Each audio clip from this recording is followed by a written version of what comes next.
Два человека пострадали в результате крупной аварии на улице Адаратского. Там столкнулись две «Лады Гранта». По уверениям очевидцев, правила нарушили оба водителя. Первый не выбрал безопасную скорость и проехал перекресток на запрещающий сигнал светофора, а второй хотел развернуться через двойную сплошную прямо перед ним. К чему это привело, Рамиль Шайдуллин?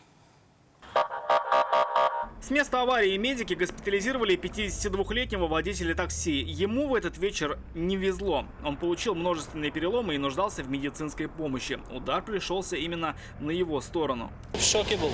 Он не понял, что говорил. Что происходит, говорит по сторонам. Память потерял? Да, память потерял.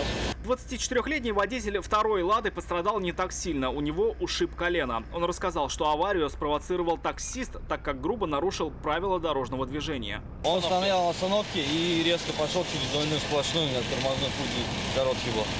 Я не успел ничего, в принципе, сделать. Он уже проехал перекресток, он вылетел передо мной. Свидетелями того, что таксист нарушил правила дорожного движения, разворачиваясь там, где это запрещено, были и очевидцы. Но видели они и нарушение правил движения и водителям второй «Лады». Здесь на светофоре я стоял, мне красный был, потом зеленый сгорел. Я уже только движение уже начал, этот Гранта на большой скорости проехал. Попытка развернуться через двойную сплошную была зафиксирована автоинспекторами на месте. А был ли проезд на красный свет, будет устанавливаться уже во время детального разбора этой аварии. Рамиль Шайдуллин, Айран Азипов, Константин Бушуев. Вызов 112.